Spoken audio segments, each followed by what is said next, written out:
नमस्कार दोस्तों, मेरा नाम है पंकज दुबे और आज हम बात करने वाले हैं दोस्तों डोनाल्ड ट्रंप के बारे में। दोस्तों यहाँ पे आप देख सकते हो पुतिन ने बहुत तगड़ा अपमान किया है डोनाल्ड ट्रंप का। तो कितना तगड़ा अपमान किया है देखिए, जैसे हम ऑयल में जब मिर्ची डालते हैं तो मिर्ची कैसा तड़ तड़ तड़ तड़ करती है, उसी प्रकार का यहाँ पे पुतिन ने अपमान किया है डोनाल्ड ट्रंप का। भाई साहब 2 घंटे तक इनको बैठा करके रखा गया। ये अपने ऑफिस में आए और वेट कर रहे थे कि पुतिन का कॉल आएगा, पुतिन का कॉल आएगा, लेकिन 2 घंटे बीत गए, पुतिन का कॉल आया नहीं। तो उस समय पुतिन कर क्या रहे थे? तो दोस्तों पुतिन एक मीटिंग में बैठे थे। यहाँ पे आप देख सकते हो पुतिन यहाँ पे बातचीत कर रहे थे, एक मीटिंग अटेंड कर रहे थे। Annual Congress of Russian union of industrialist and entrepreneur की एक मीटिंग यहाँ पे आप देख सकते हो दोस्तों। यहाँ पे बैठ करके वो मीटिंग अटेंड कर रहे थे। तो ये भाई साहब घड़ी को टाइमिंग दिखाते हुए ये बोल रहे हैं कि देखिए, आपकी तो डोनाल्ड ट्रंप के साथ में एक मीटिंग है, अगर आप जाएंगे नहीं तो हो सकता है कि आपको काफी लेट हो जाए। जब इन्होंने पुतिन से, आप वीडियो में देख ही पा रहे होगे, जब पुतिन से पूछा तो पुतिन बोल रहे हाँ यार लेट तो हो गया है, लेकिन और कितना समय डोनाल्ड ट्रंप को वेट करना पड़ेगा मैं नहीं बता सकता, क्योंकि मैं ये मीटिंग कंप्लीट करके ही जाऊंगा। इस वीडियो के बाद भाई साहब यहाँ पे देखिए, आपको देखने को मिला ना खाली यहाँ पे इंडियन मीडिया, वेस्टर्न मीडिया भी इसको कवर कर रहा है और बोल रहा है क्या पुतिन ने जानबूझ करके यहाँ पे डोनाल्ड ट्रंप का अपमान किया है। लेकिन अगर डोनाल्ड ट्रंप की बात करें तो डोनाल्ड ट्रंप, सब एकदम सरप्राइज है कि भाई डोनाल्ड ट्रंप ने कोई बड़ा रिएक्शन नहीं लिया, एकदम शांत बैठे हैं। तो चलिए ठीक है, सब तो हुआ। जो बातचीत हुई डोनाल्ड ट्रंप और पुतिन के बीच में, तो उसमें निष्कर्ष क्या निकला? तो बताया गया कि देखिए 30 दिन का एक सीज फायर होगा। ये बहुत अजीबोगरीब सीज फायर है। और फिर डिस्कस हुआ कि ये जो कंप्लीट सीज फायर होगा उसके लिए रूपरेखा क्या होगी, उसके ऊपर भी डिस्कस हुआ। तो चलिए दोस्तों जरा डिटेल में इसके बारे में डिस्कस करते हैं। तो पहले शुरुआत करते हैं कि ट्रंप का क्या मानना है। देखिए ट्रंप ये बोल रहे हैं, देखिए दोनों साइड से, अगर हम बात करें यहां से यूक्रेन की या चाहे हम बात करें रसिया से, दोनों साइड से मिलियंस ऑफ लोग मारे गए हैं, सोल्जर्स और सिविलियंस दोनों मारे गए हैं। अब ये जो लोग मारे गए हैं, ट्रंप का ऐसा मानना है कि ये लोग मरने नहीं चाहिए थे, ये जो युद्ध शुरू हुआ था ये युद्ध ही गलत है, ये सब नहीं होना चाहिए था। आपने देखा होगा रिसेंट में दोनों जन भिड़ गए सास बहू की तरह।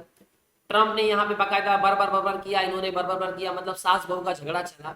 देखिए सवाल क्या था, जब जो बाइडन थे ना, तो ये हाथ देखिए जो बाइडन कहाँ पे रखे, जेलेंस्की के कंधे पे हाथ था। अब जो हाथ जेलेंस्की के कंधे पे था, अमेरिका के प्रेसिडेंट का हाथ पहले जेलेंस्की के कंधे पर हुआ करता था, अब वही हाथ सीधा जेलेंस्की के गले पे पहुंच गया। अब जेलेंस्की जिस तरह से यहाँ पे रेस्पॉन्ड दे करके आए थे, ट्रंप से जिस तरह से बात करके आए थे, सारा खेल इन्होंने खराब कर दिया था। इनको थोड़ा सा विनम्र रहना चाहिए था, लेकिन ये भाई साहब लड़ करके आ गए थे। इसमें ये बोला जा रहा है कि अब सिचुएशन बहुत ज्यादा चेंज हो जाएगी। देखिए इससे एक चीज तो बोलते हैं ना, हर एक कंट्री को सीखने को मिलती है कि अगर किसी के कंधे पे आप बंदूक रख करके आप अगर युद्ध लड़ते रहोगे और वो सपोर्ट अपना हटा देगा तो आपका सिचुएशन बहुत ज्यादा खराब हो जाएगा। तो इससे एक चीज तो क्लियर है कि अगर एक अमेरिका की जो फॉरेन पॉलिसी है उसमें एक खाली बोलते हैं ना प्रेसिडेंट चेंज हो गया तो वहां का पूरा फॉरेन पॉलिसी चेंज हो जाती है। तो आप अमेरिका पे भरोसा नहीं कर सकते हो, ये भारत के लिए भी भरोसा, मतलब एक लेसन, मतलब एक सीखने वाली बात ये है कि जिस तरह से आप जानते हो सुखोई 57 और F-35 को लेकर के बहस चल रही है कि भारत को कौन सा खरीदना चाहिए। तो उसमें अभी रिसेंट में ये खबर आई दोस्तों, काफी इंडियंस है जो डिमांड कर रहे हैं कि नहीं भारत को सुखोई 57 खरीदना चाहिए, क्योंकि खबर ये आई कि अमेरिका ने F-35 में भाई साहब किल स्विच लगा कर दिया, स्विच टू किल लगा करके रखा है। मतलब अगर ये कोई बटन है ये दबा देंगे तो बहुत सारे इसके ऑपरेशन, बहुत सारे अपडेट जो होते रहता है इस एयरक्राफ्ट में वो बंद हो जाएंगे, जिसकी वजह से दोस्तों यूरोपियन कंट्रीज और कनाडा इन्होंने रिजेक्ट कर दिया। कनाडा ने बहुत सारा पैसा दे दिया है ऑलरेडी। इन्होंने अब ये प्लान बना रहे हैं भैया अब हम F-35 खरीदेंगे नहीं। जिस तरह से आप जानते हो कनाडा और यूएस के रिश्ते जिस तरह से खराब हुए हैं, उसमें एक चीज तो भारत के लिए निकल करके आती है कि यू कांट ट्रस्ट अमेरिका। ना तो हम अमेरिका पे भरोसा कर सकते हैं और ना तो चाइना पे। एक बार आप रसिया पे भरोसा कर सकते हो, और इस बात को लेकर के लोग काफी एकदम श्योर रहते हैं कि रसिया ने हमेशा हमारा साथ दिया है। तो यहाँ पे आप डिस्कस कर लेते हैं कि पुतिन ने ऐसे कौन से 4 कंडीशन रख दी है, जिसमें से कुछ ऐसे कंडीशन है जिसको पूरा कर पाना ट्रंप के लिए बहुत ज्यादा मुश्किल हो जाएगा। तो ये जो दोस्तों जो 30 डेज का सीज फायर हुआ है वो बहुत अजीबोगरीब का है। तो उसमें यह बताया जा रहा है, पहला कंडीशन ये जो 30 डेज का सीज फायर होगा उसमें यह बोला गया कि देखिए जितने भी यूक्रेन के पावर प्लांट्स हैं उस पे हम अब अटैक नहीं करेंगे। यहाँ पे आप देख सकते हो halt on energy infrastructure strike, मतलब रसिया ने बोल दिया कि देखिए जो यूक्रेन का जो यहाँ पे पावर प्लांट्स है उस पे हम अटैक नहीं करेंगे। लेकिन मजे वाली बात यह है कि जितने भी यूक्रेन के पावर प्लांट्स थे उसमें से 80% तो रसिया ने ऑलरेडी डिस्ट्रॉय कर दिए। अब 20% बचा हुआ है, तो रसिया बोल रहा है ठीक है हम उस पर हमला नहीं करेंगे। उसको लेकर के दोस्तों बयान ये भी आया, जेलेंस्की ने बोला कि हाँ ये बहुत अच्छा प्रपोजल है, 30 दिन के लिए युद्ध रुक जाएगा, ये रसिया हमारे एनर्जी टारगेट्स पे कोई हमला नहीं करेगा। और उन्होंने बोला कि देखिए अब इसके बारे में हम ट्रम्प से भी बात करेंगे। मतलब आकलन यहाँ पे ये लगाए जा रहे हैं कि जेलेंस्की वापस से जाकर के ट्रम्प से बातचीत कर सकते हैं। जेलेंस्की ने बोला देखिए जो हमारे यूक्रेन के जो पार्टनर्स हैं मैं उनसे आशा करता हूं कि वो हमको मिलिट्री असिस्टेंस बंद नहीं करेंगे।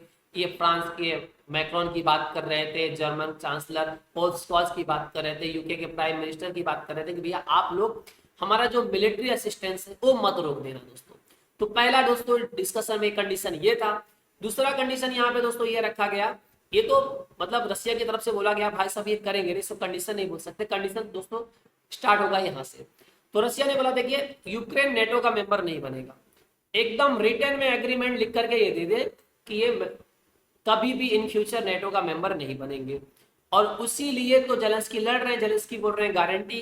तो गारंटी कहां से मिलेगी, जब नेटो के मेंबर बनेंगे तो पहला तो काम यही पर अटक जाता है।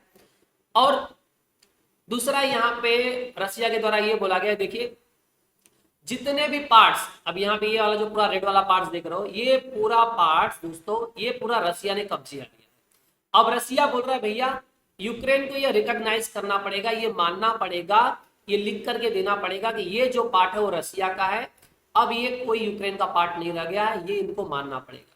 और जेलेंस्की का तो लंबे समय से भैया 2014 में जो हमने क्रीमिया खोया था हम तो वो भी वापस लेंगे, तभी सीज फायर खत्म, तभी सीज फायर करेंगे, तभी युद्ध खत्म करेंगे।